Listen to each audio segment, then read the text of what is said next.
Hi guys, we're about to start our stream, and my guest is joining me in a second. I've just added her. Hi Tamara. Hey Vera. Hi. So we're according to the school tradition, we're waiting for um, some guests for like a minute or two. So while the guests are getting the notifications that the stream has started. Wow, I can see a lot of magnets. Are those magnets? Yeah, a lot of pictures from Russia too. That's lovely. That's very lovely. Sorry, it's a little busy. So that's very pretty. Um, so we're about to start, and I'm Miss Vera, the language teacher at New School, and my guest is Tamara Smith. And a lot of people I know who, when they hear the word Tamara, they think that you're Russian, which is not true. So Tamara, can you say a few words about yourself? I'm an American language teacher, and in the United States, I taught Romance languages. And when we moved to Moscow, I started teaching English and French and Spanish at Golden Section School in Moscow. So can you believe that? Lots of languages, like Yeah. French and Spanish, and a little secret, Tamara speaks Russian as well. But since today it's the English-speaking day at New School, so the stream is going to be in English. So, hello, I can see lots of students here and some people who I know. So, we are about to start. So Tamara Smith is now teaching in London, which is, as we know, the capital of Great Britain. But Tamara teaches at London American School, or It's what's the American School in London. Yeah, exactly. So does it mean that you follow the American curricula? Yes. Okay, But so not all of our teachers are from America. We have teachers from England, from around the world, but the core of the curriculum is an American one. Fantastic. So, but it's still in London. So, since it's all, even the name of our account is called Quarantine, so it's about quarantine. So, and the main idea is to support teachers and learners from our school during this hard time. So, and you guys who are watching us, you can definitely ask questions in the comments. We'll do our best to answer the questions. So my first question is, when did the quarantine and online learning start in Great Britain, and what was your first reaction? Our school announced closure on the 13th, on the 12th of March, and the 13th was the first day of not having school. And then the students had a week off, but all of the faculty were working so hard, albeit most of us from home, the week after that, getting ready to make the switch to distance learning. And I'm not quite sure about the exact dates throughout the rest of the country. Well, I mean, it's probably different, but so it's longer than us because we started on the 30th of March, if I'm not mistaken. Or no, the 15th, actually, the 15th, right? It's pretty much the same as there. And you were saying that the school had like the kids had a week off, and the teachers were working hard. What exactly did the teachers do to prepare for online teaching, for like proper online teaching? We had already been aware that it was a possibility that could happen. Yeah. So we had already been having meetings and some extra training at school, but we have a really phenomenal technology support department. And the week that the students had off, There were so many different types of seminars that we could take, Zoom one-on-one help sessions, all kinds of tutorials that they put together for us where on our own and with our teaching partners and our large departments, we could walk through it all and figure out how we were at least going to get through the first week of it, realizing that it would be messy and we would learn a lot from what didn't work and we'd learn a lot from what was working for colleagues. I see. So I'm hearing that the school provided lots of support. Yeah, And that and they also still are. happened. It also happened at New School. We had lots of seminars, and the school provided all the help. And I guess that's brilliant.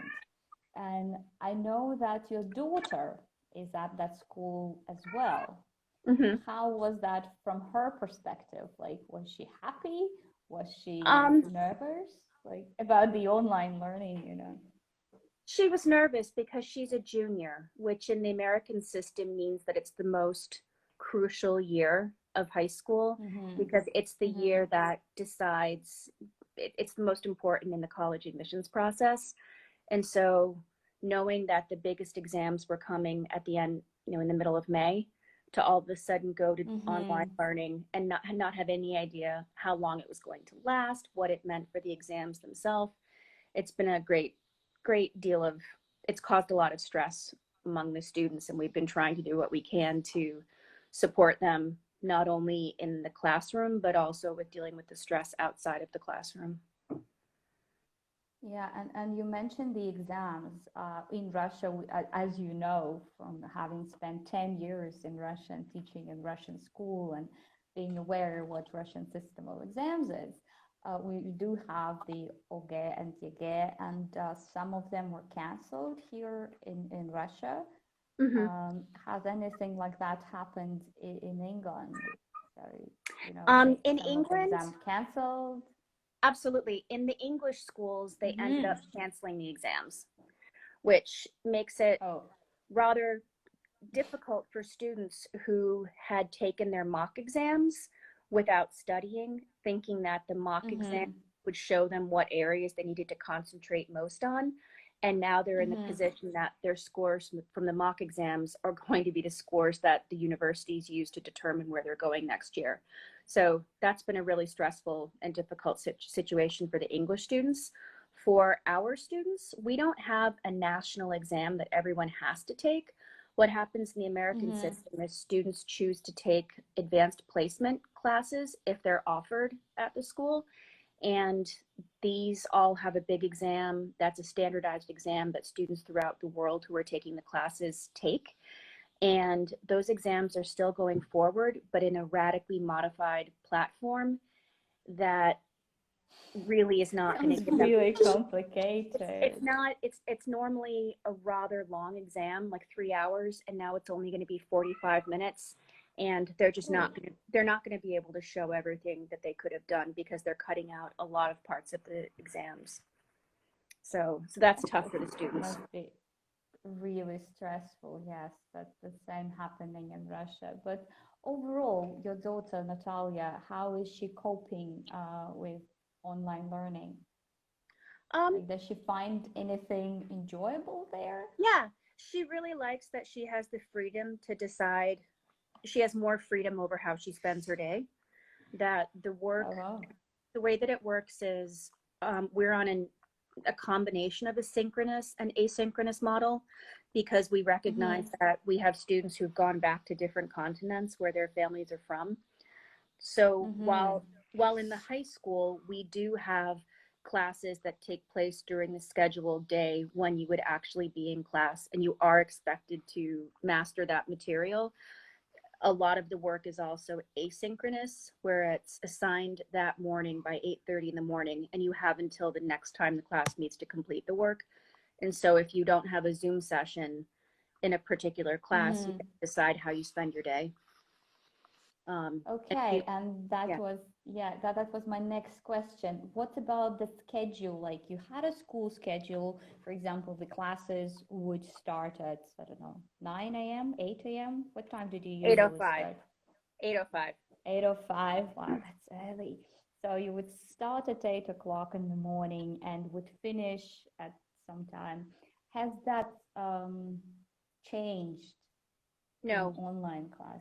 we have maintained the same rotating 8-day block schedule that we have to try to give the students a sense of continuity. And it also enables teachers to schedule Zoom sessions knowing that their students are going to be free within that time block. Yeah, we did pretty much the same in our school. I know lots of schools had different things, but in new school, we pretty much um, have the same schedule. And Mm-hmm. you guys who are watching, feel free to ask any questions because Tamara is here with us for 30 minutes, so we can ask her pretty much anything about, quarantine in London. And what was my next question? I was going to ask, what are the main, challenges of this crazy, crazy online life now? I think the biggest challenge is trying to capture the magic that you get in the classroom. All of the connection and just the joy of being together and having learning be exciting and collaborative. It's not quite the same when you're when you're all together in Zoom. Um, in my classes, I like to have students moving around a lot, getting up and doing things, and it's hard to figure out how to maintain some of that because I believe so much during the regular school year of not using our class for screen time. And it's a bit of a paradox that to try to connect with the students and try to help them connect our learning with well-being. I've changed the curriculum in my classes to try to connect with trauma-informed practices of finding hope, finding purpose, and ironically, we're now spending so much more time online. So it's a juggling act. Do you do all of that in French? Because you are teaching French now. Yeah. I find it, it's so much difficult to convey all those meanings in a foreign language. Well, so, and I was just going to say, I've been talking with my colleagues who teach the lower levels of language. We've realized that we're having to speak English more with students because so much of how we would be able to convey language would be to quickly act something out or to quickly jot something down on the board. And you just can't, we have so little time because we try to limit the Zoom sessions to a half an hour that I don't want to lose 10 minutes trying to act out what I'm saying. So there's been usually your lesson is 40 minutes or an hour. Usually our lessons are an hour and 20 minutes because of the block schedule. But in order to prevent the students from being in the situation of having to sit in front of a Zoom screen all day long, we're trying if we can to limit the Zoom portion just to 30 minutes and then have the rest of the period be filled with different work that the students are doing. Oh, okay. And then you're like spending more time grading all of that? There's been a lot more individual feedback on work. My students are creating time capsules about their life during quarantine. So it's a lot of creative writing and journal writing with a lot of feedback to give. Lovely. And I was going to ask, what are some of the creative tasks you have implemented during this quarantine time? I think the biggest one was coming up with the time capsules because it gives the students a lot of freedom of what they want to fill the time capsule with. I've asked them to imagine that 30 years from now, they have a relative who gets a school assignment to interview a member of their family about what it was like to live through this pandemic. And I said, just imagine, you'll be able to say, I have a project where I captured so many different pieces of realia from the period and how I was feeling. And it might be a little bit odd that it's in French, but all of the feelings that they were having and what they were thinking are going to be recorded. And I have some students painting, writing poetry, in addition to just writing. That's wonderful. And do they put this in some kind of actual capsule, or No. are they putting this all on paper? I mean, basically right now they're going to be Google slideshows. where they're bringing in multimedia portions of it. But in one class, they're also all creating artwork, and some of it is actually painting, some of it is digital art that they'll then be talking about. And the girls who are painting, I bet that they'll want to frame it. Wow, So yeah, that's wonderful. So our guests, please ask your questions so that I see Daria's. oh, Were we there have somebody who were there says, any Mrs. funny Smith, I situations? miss you so much. Yes. Yes, Tamar used to teach in Russia for 10 long years. So yes. Well, I see one question here. Were there any funny situations? My Okay. first, my Daria Sem has asked this. My first day teaching my oldest high school students, I didn't know that my daughter had gone into my computer and she had switched the settings in my Zoom so that when I popped into our classroom, I was the devil.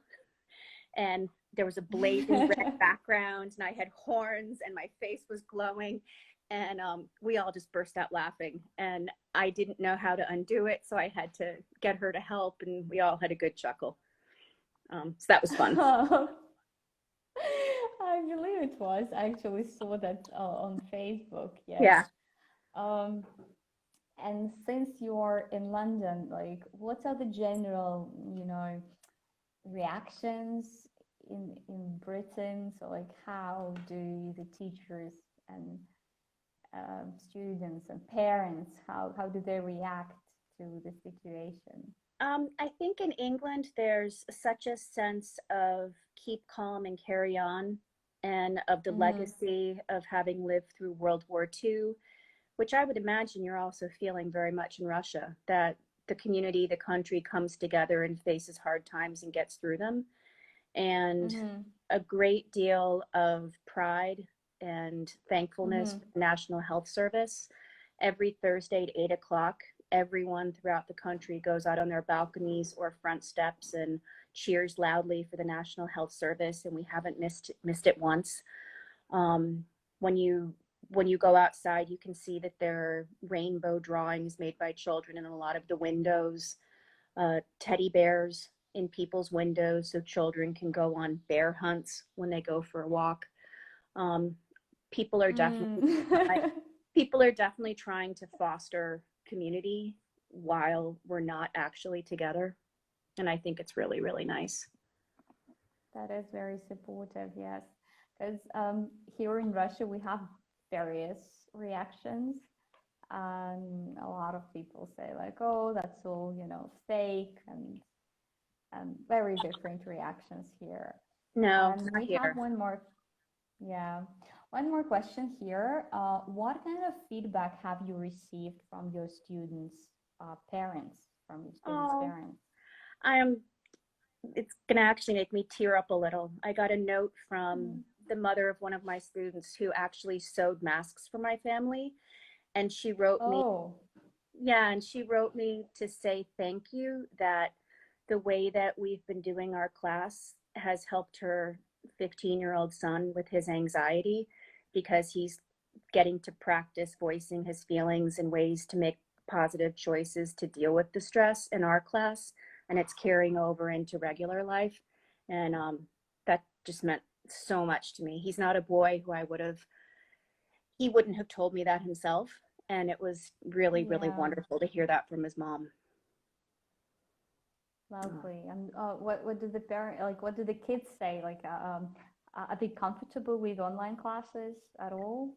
I think so, because I mean, this generation they were born knowing how to double click and swipe, and it's not a barrier to them. I think it's been a big comfort to them that I see my daughter and her friends hanging out while they're doing homework, but they're doing it together so they can at least hear each other while they're doing it. And I think I've actually been asking my students, I've had a couple times I've had an idea of what we could do, and we'll have a 5-minute break in class and say, these are my learning objectives. This is what I hope you get out of it. What are your ideas on how we could go about it? And their ideas nine out of 10 times are, I think, better than what I would have put together. And then they have ownership over it, and then we go for it. So that's how the time capsules came up, because it gave them freedom to choose the different ways to meet the objectives. Cool.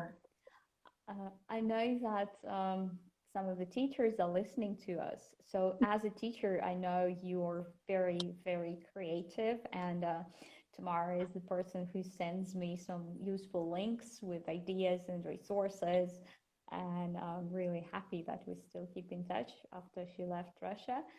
And are there any resources that you've started using apart from Zoom, I guess? Oh, Like something that absolutely. you could recommend to the Yeah, teachers? yeah, yeah, yeah. Absolutely. Edpuzzle is phenomenal. EDPUZZLE, and it lets you Mm-hmm. take video and turn it into interactive learning. You can take a video and you can pause it, and you can add a prompt, pay attention in the next scene. What do you think he's thinking when he says Oh, XYZ? Or mm-hmm. you can ask open-ended questions, or you can ask multiple choice questions, and it's a way to have authentic assessment, because they can't just skip through to the end, find out the answers, and then answer it. They have to actually go through it Mm-hmm. and think logically. Mm-hmm. Another great resource is Flipgrid. Oh, For Flipgrid, never heard of it. Okay.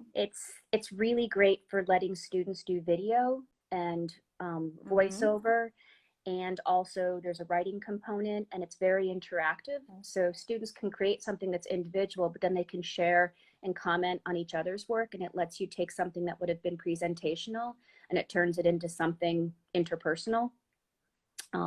And they're very, very comfortable manipulating it. So that's been great. Those are really the only two new things that I've been using. Mm-hmm.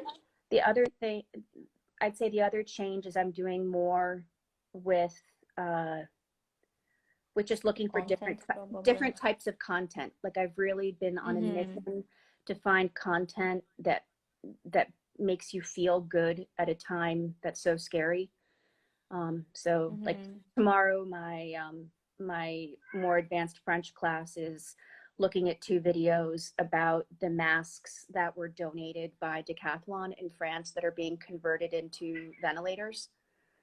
Mm-hmm. So, but Lovely. I We can't see have what some of the one. questions are. Yes, okay, I can read this.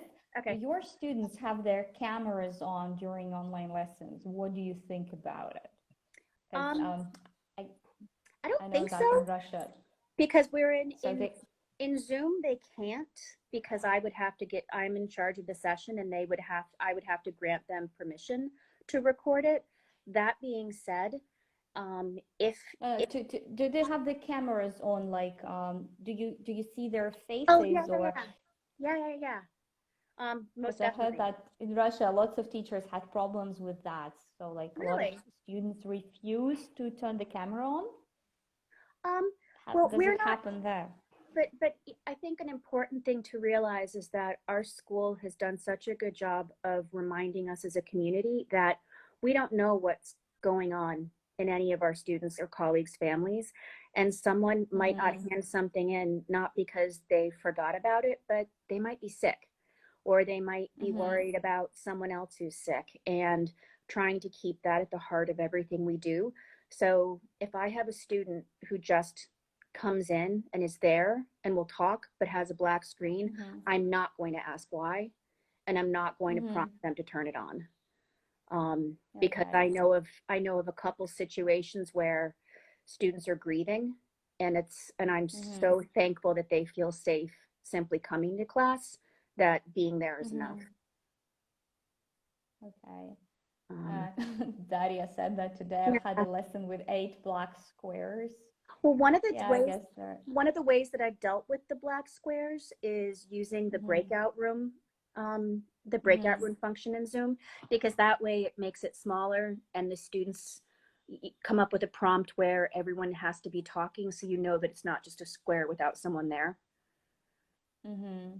Um, And from my experience of working in London, teaching Russian there, I realized that, over there it's kind of, everything is very personal. So you can't overstep, you can't touch a kid, you can't, ask them very personal questions.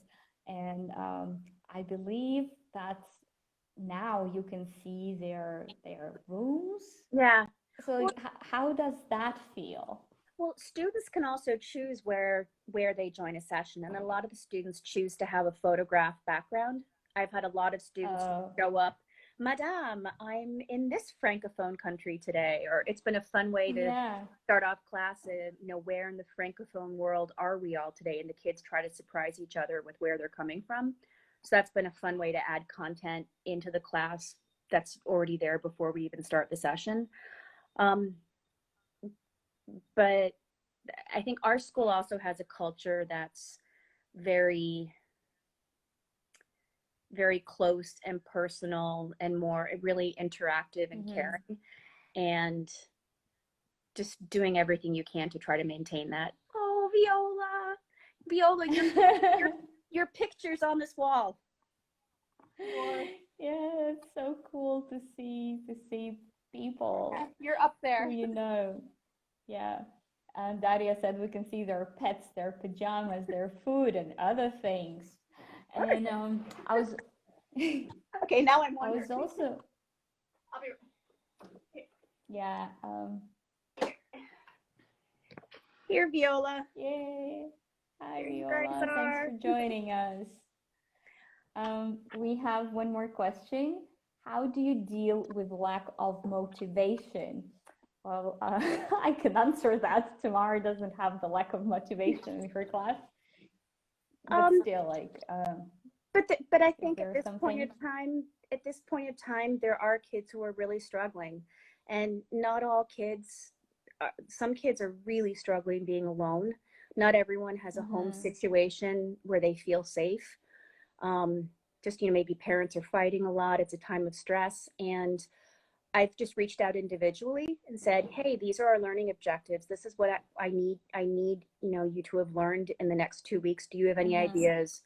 If this is hard for you, what do you think you could do? And so I had one student who wrote a different paper because the first one was just too hard. Not the skills, but the topic was just too hard. He didn't want to think about life right now. So he pretended that it was 10 years from now and he was writing about something different. But it was the same language. Yeah.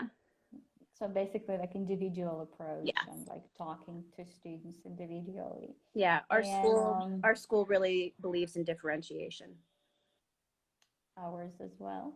And I guess before we finish, I was also wondering, what does your school do like to support the kids during these hard times?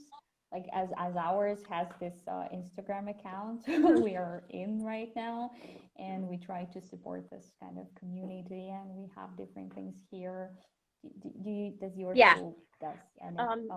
We're having all different, like the student councils in the middle school throughout the divisions of the school are organizing different things. This week we're having Spirit Week in the middle school, where it's teachers versus students, and you have to take a silly picture according to the theme every day and upload it. Next week, I think I have the approval to organize a flash mob. Surprise.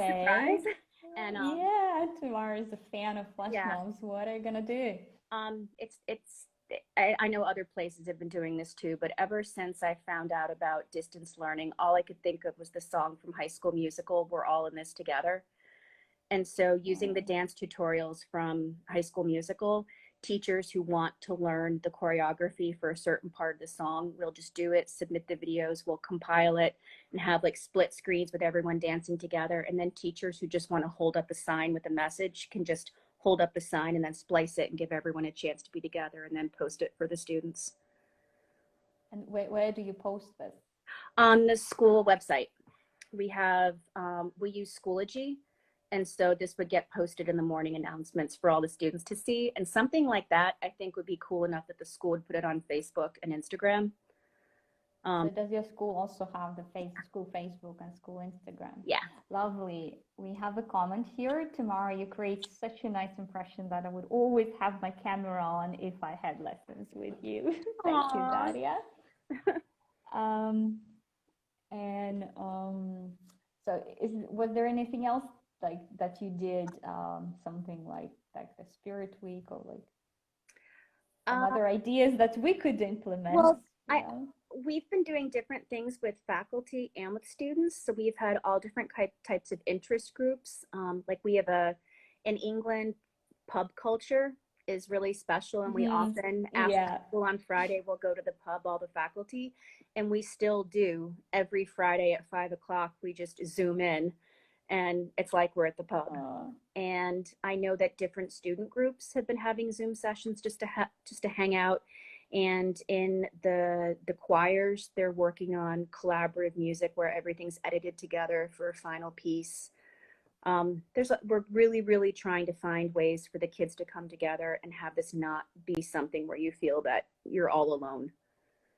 I think that's the hardest thing. I know that our school is doing the theater festival online. Oh, how cool. Theater festival online. Yes, that's very impressive. So final question, I guess, from Viola. She's asking, what are other cool apps for teaching rather than Zoom? Rather than Zoom? I think the ones that I'd already mentioned, just the Zoom is what our school has chosen to use as an interactive platform. So that's what we're sticking together with for online conferencing for safety reasons. And we have all kinds of security protocols. But other than that, it's really just the things I'd mentioned before, Edpuzzle, I really, really love, and a lot of other video things. Oh, someone said guidelines from the school. Can you read that, Vera? I can't. Just a sec. Yeah. Do you have to follow guidelines from the school management, or are you given a free hand? I mean, you can choose the apps, the duration of the sessions, and the content.